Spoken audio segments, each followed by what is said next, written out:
சிறகடிக்க ஆசை சரியில்லை டுடே எபிசோட்ல எல்லாருமே வந்து மீனாவை பயங்கரமாக திட்டிட்டு இருக்காங்க. முத்து இருந்துட்டு அவங்க பண்ணது துரோகனா, நீ பண்ணது பெரிய பாவம் அப்படின்ற மாதிரி சொல்லிடுறாங்க. என் அப்பா உன் மேலே எவ்வளோ நம்பிக்கை வச்சுருந்தாங்க, இந்த வீட்டுக்கு எல்லாமே நீதான் அப்படின்ற மாதிரி அப்பா நினச்சிக்கிட்டு இருக்காங்க. ஆனால் நீ என்னடனா அவங்க செய்கிற தப்புக்கு எல்லாத்துக்கும் துணையாக போய் நின்றுட்டு இருக்க. இந்த வீட்டுக்கு நீ உண்மையாக பாசமாக இருந்திருந்தனா கூட இப்படியெல்லாம் நீ பண்ணியிருக்க மாட்ட. ஆனால் நீ இந்த வீட்டுக்கு பண்ணது ரொம்ப பெரிய துரோகம் அப்படின்னு சொல்லிட்டு முத்து வந்து சொல்லிடுறாங்க. இங்கே பாருங்க, நான் எதையும் தெரிஞ்சு பண்ணலை. நான் ரோகிணி கிட்ட எத்தனையோ தடவை உண்மையை சொல்லிடுன்னு சொல்லி எத்தனையோ தடவை சொல்லியிருக்கேன். ஆனால் அவங்க இந்த காரணம் அந்த காரணம்னு சொல்லி ஏகப்பட்ட காரணத்தை சொல்லி சொல்லாமல் விட்டுட்டாங்க. ஏன் கடைசியாக 7 நாள் கூட அவங்களுக்கு நான் எடு கொடுத்துட்டேன். அதுக்குள்ள எல்லாருக்குமே உண்மை தெரிஞ்சிருச்சு அப்படின்னு சொல்லிட்டு மீனா வந்து சொல்கிறாங்க.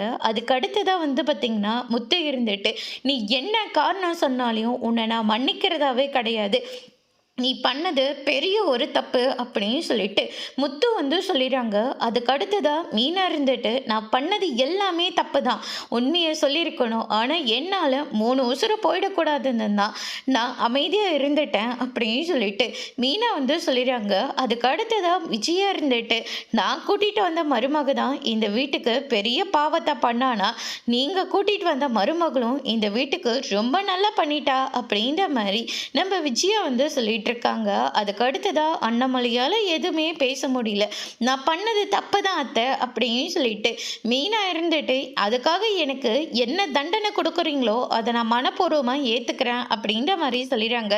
முத்து இருந்துட்டு இதுக்காக தான் நீ கிறிஷை வந்து தத்தெடுக்க வேண்டான்னு நீ சொன்னியா, அதுக்காக என்ன நான் அம்மா வைட்டா அந்த குழந்தைய நல்லபடியாக பார்த்துக்க முடியாதுன்னு பயம் வந்துடுச்சுன்னு சொல்லி எத்தனையோ காரணத்தை நீ சொல்லிட்டுல, நீ சொன்னதையும் நான் எல்லாத்தையும் நம்பிட்டனே அப்படின்னு சொல்லிட்டு முத்து வந்து சொல்லிக்கிட்டு இருக்காங்க. இங்கே பாருங்க, நான் உண்மையை தாங்க சொன்னேன். கிறிஷ் இந்த வீட்டு பையன் தானுங்க அப்படின்ற மாதிரி சொல்லிடுறாங்க.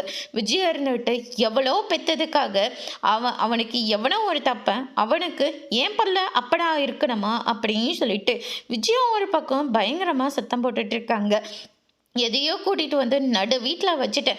இப்போ என் பையனை பாருங்க எப்படி இருக்கான்னு, மனோஜ் முகத்தை பாருங்க. ஐயோ, என் பிள்ளையோட முகம் எப்படியெல்லாம் வாடி இருக்கே. டே மனோஜ், நீ எதுக்காகடா அழுற? அழ வேண்டியவ அவளுக்கு துணை போனா பாரு, இவ அழணும். நீ எதுக்காகடா அழ போற? இங்கே பாரு, அவள் நம்மளுக்கு பண்ண துரோகத்துக்கு அவளுக்கு நான் சரியான பாடத்தை கற்றுக் கொடுக்க தான் போகிறேன். அவளை நான் டிவோர்ஸ் பண்ணிவிட்டு உனக்கு வேற ஒரு பொண்ணை பார்த்து நான் கல்யாணம் பண்ணி வைக்க போகிறேன். நீ எதுக்காக வருத்தப்படாதரா அப்படின்ற மாதிரி சொல்லிடுறாங்க. ஆனால் மனோஜால எதுவுமே தாங்கிக்கவே முடியல, ரொம்பவே ஃபீல் பண்ணிட்டு இருக்காரு. அதுக்கு அடுத்ததான் வந்து பார்த்தீங்கன்னா விஜயா இருந்துட்டு அவள் இந்த வீட்டை விட்டு வெளியே போயிட்டா, இப்போ இவளும் இந்த வீட்டை விட்டு வெளியே போகணும் அப்படின்ற மாதிரி சொல்லிடுறாங்க. மீனா இருந்துட்டு அப்படி எதுவும் பண்ணிடாதீங்க அத்தை, போனால் நான் எங்கே போகட்டும்.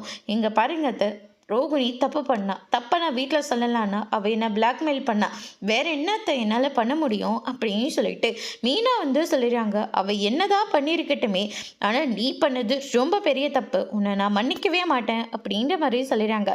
ஸ்ருதி இருந்துட்டு இந்த உண்மை எனக்கு தெரிஞ்சிருந்தா கண்டிப்பாக நானே வீட்டில் எல்லாருக்கிட்டையும் சொல்லியிருப்பான். முத்து மாதிரி இப்படி அவங்களுக்கு சப்போர்ட் பண்ணிட்டலாம் இந்த வீட்டில் நான் இருந்திருக்கவே மாட்டேன் அப்படின்னு சொல்லிட்டு ஸ்ருதி வந்து சொல்லிடுறாங்க. எல்லாரும் ஒரே மாதிரி பேசுறது மீனா வந்து ரொம்பவே வருத்தத்தோடு இருக்காங்க. அதுக்கு அடுத்ததான் நம்ம ரோகிணி இருந்துட்டு நேரா மகேஷோட வீட்டுக்கு தான் போறாங்க. அங்க வந்து பார்த்தீங்கன்னா சரிடி, இப்படி அழுந்துகிட்டே எவ்வளோ நேரம் தான் இருக்க போற, சரி என்னதான் பிளான் போட்டிருக்க சொல்லு, என்னால் இப்போதைக்கு எதையும் யோசிக்கவே முடியல அப்படின்னு சொல்லிட்டு ரோகிணி வந்து ரொம்பவே ஃபீல் பண்ணிட்டு இருக்காங்க. சரி, நான் என்னோட பிரச்சனைலாம் முடிகிற வரைக்கும் நான் இங்கே கொஞ்ச நாள் இருக்கட்டுமா, எனக்காக ஹெல்ப் பண்ண நீ மட்டும்தான் இருக்க அப்படின்ற மாதிரி சொல்கிறாங்க. சரிடி அப்படின்ற மாதிரி மகேஷ் வந்து சொல்லிடுறாங்க. ஆனால் மகேஷோட ஹஸ்பண்ட் இருந்துட்டு அவங்க ஒரு குடும்பத்தை சீட் பண்ணியிருக்காங்க, அவங்களுக்கு நீ எவ்வளவோ ஹெல்ப் பண்ணிட்ட. ஏன்னா அவங்க பையன் அவங்க அம்மானு சொல்லி 2 பேரையும் இந்த வீட்டில் தான் தங்க வச்சுக்கிட்ட, அதே மாதிரி அவங்களுக்கு நீ நிறைய ஹெல்ப் பண்ணிட்ட. ஆனால் இதுக்கு மேலே அவங்க இந்த வீட்ல இருக்கக்கூடாது. இருந்தா அவங்களே ஏதாவது ஒரு தப்பான முடிவு எடுத்தா, நீ தான் போலீஸ் ஸ்டேஷனுக்கும், அதுக்கும் இதுக்கும் அலைஞ்சிட்டு இருக்கணும். அது மட்டும் இல்ல, இவங்க மேல கம்ப்ளைண்ட் குடுத்தா, இவங்களுக்கு தொண போனதுனால உனக்கும் பிரச்சனையா தான் வந்து முடியும். அதனால தான் நான் சொல்லிக்கிட்டு இருக்கேன். இவங்களுக்கு நீ ஹெல்ப் பண்ணாத அப்படின்ற மாரி சொல்லிடுறாங்க. ஏதாவது ஒரு காரணத்த சொல்லி அவங்கள இந்த வீட்ட விட்டு போக வை அப்படின்ற மாரி சொல்லிடுறாங்க. அதுக்கு அடுத்ததா அவள பார்க்க பாவமா இருக்குங்க. எப்படிங்க வீட்ட விட்டு வெளிய போக சொல்ல முடியும்? எப்படியாவது நீ சொல்லி தான் ஆகணும். என்னாலலாம் இதை ஏத்துக்க முடியாது அப்படின்ற மாரி சொல்லிடுறாங்க. அதுக்கு அடுத்ததா வந்து பார்த்தீங்கன்னா, நம்ம மகேஷ் இருந்துட்டு நேரா ரோகிணி கிட்ட போறாங்க. ரோகிணி கிட்ட போயிட்டு, "வேண்டாம் மகேஷ், நீ என்ன சொல்ல வரேன்னு எனக்கு நல்லாவே தெரிஞ்சு போச்சு.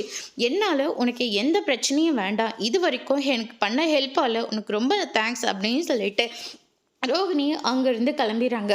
அதுக்கு அடுத்ததான் இந்த பக்கம் நம்ம ஸ்ருதி இருந்துட்டு ரவிக்கிட்ட ஒரு குடும்பத்தை சீட் பண்ண இந்த ரோகிணியால் எப்படி தான் முடிஞ்சிருக்கு. இனிமேல் ரோகிணியும் மனோஜும் ஒன்றா சேருவாங்களா? மனோஜ் தானே அவங்கள அடித்து வெளியே துரத்துனாங்க. அதனால் கண்டிப்பாக மனோஜ் வந்து அவங்கள ஏற்றுக்க மாட்டாங்க. ஆனால் ரோகிணி வந்து மனோஜை சின்சியராக லவ் பண்ணிகிட்ருக்காங்களா? அவங்க லவ் பண்ணால் மனோஜ் ஏற்றுக்கணும்ல. அதனால் கண்டிப்பாக மனோஜ் வந்து ஏற்றுக்கவே மாட்டான் அப்படின்ற மாதிரி சொல்லிடுறாங்க. அதுக்கு அடுத்ததான் இந்த பக்கம் வந்து பார்த்திங்கன்னா, எனக்கு ரொம்ப பசிக்குதுடா அப்படின்ற மாதிரி சொல்லிடுறாங்க. சரி வா போய் பார்க்கலாம் அப்படின்னு சொல்லிட்டு போயிட்டு பார்க்குறாங்க. அங்கே மீனை வந்து சமைச்சிட்டு இருக்காங்க. அவங்களால சரியாக சமைக்கவே முடியல. முத்து வந்து பேசினது எல்லாத்தையும் நினச்சி பார்த்து ரொம்பவே வருத்தத்தோடு இருக்காங்க. மீனா, எதுக்காகவும் கவலைப்படாதீங்க. ஏதோ அவங்களுக்கு ஹெல்ப் பண்ணியிருக்கீங்க. நீங்கள் ஹெல்ப் பண்ணதில் தப்பில்லை. ஆனால் யாருக்கு ஹெல்ப் பண்ணுறோன்னு தெரியாமல் பண்ணியிருக்கீங்க அப்படின்னு சொல்லிட்டு ரவியும் ஸ்ருதியும் இருந்துட்டு மீனாவை சமாதானம் பண்ணிக்கிட்டு இருக்காங்க. இன்னும் மாமா சாப்பிடல, அவங்க எல்லாத்தையும் கூப்பிடுறீங்களா? சாப்பிடலாம் அப்படின்ற மாதிரி சொல்லிடுறாங்க. அதுக்கு அடுத்து தான் அண்ணாமலையை சாப்பிட்றதுக்காக கூப்பிடுறாங்க. அண்ணாமலை இருந்துட்டு இப்போதைக்கு எனக்கு சாப்பாடு வேண்டாம் அப்படின்ற மாதிரி சொல்கிறாங்க. விஜயாவை கூப்பிடுறாங்க. இப்போ சாப்பாடு ஒன்று தானா? எனக்கு சாப்பாடு வேண்டாம், ஒன்றும் வேண்டாம். அந்த துரோகம் பண்ணவளுக்காக இவ தொண போன பாரு. இவ செஞ்ச சாப்பாட்டை நான் சாப்பிடணுமா? அப்படிப்பட்ட கேவலமான சாப்பாடு எனக்கு தேவையே இல்லை அப்படின்ற மாதிரி சொல்லிடுறாங்க.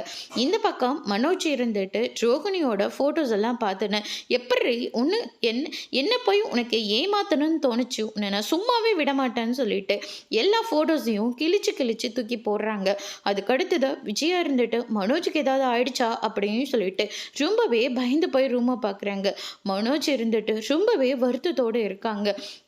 என் பிள்ளை இவ்வளோ தூரம் கஷ்டப்படுறதுக்கு காரணமே இவங்க 2 பேரும் தான். இவங்க 2 பேர்த்தையும் நான் சும்மாவே விட மாட்டேன் அப்படின்ற மாதிரி விஜயா வந்து கோவப்படுறாங்க.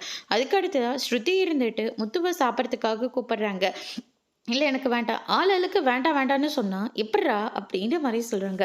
அப்பா நீங்களும் சாப்பிட்லையா? ஏப்பா சாப்பிட்ல? சாப்பிட இஷ்டம் இல்லைடா அப்படின்ற மாதிரி சொல்லிடுறாங்க. அதுக்கடுத்து தான் வந்து பார்த்திங்கன்னா ஸ்ருதி இருந்துட்டு ரோகிணி வந்து மனோஜ்க்கு ஏற்கனவே கல்யாணம் ஆகலைன்னு நடக்க போதா, இல்லை கிருஷி தான் ரோகிணியோட புள்ள இல்லைன்னு நிரூபிக்க போகிறாங்களா? அப்படி எதுவுமே கிடையாது. அவங்களுக்காக நாம ஏன் சாப்பிடாம இருக்கணும்? எனக்கு பசிக்குது, நான் போய் சாப்பிட்றேன் அப்படின்ற மாதிரி சொல்கிறாங்க. ரவி இருந்துட்டு வீட்டில் யாருமே சாப்பிடல, அதனால நாமளும் சாப்பிட வேண்டாம் அப்படின்ற மாதிரி சொல்கிறாங்க.